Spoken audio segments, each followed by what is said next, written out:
Okay, so for the boomerang ring, this is going to be so much fun.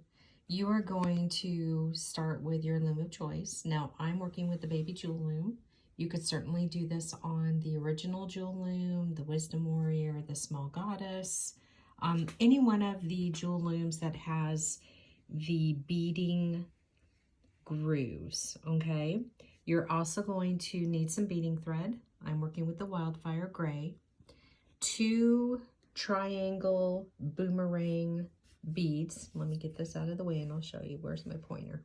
Right there. These are the 2 boomerang rings, 2 fire polish, and 2 8/0 seed beads. I've also already pre-threaded, is that a word?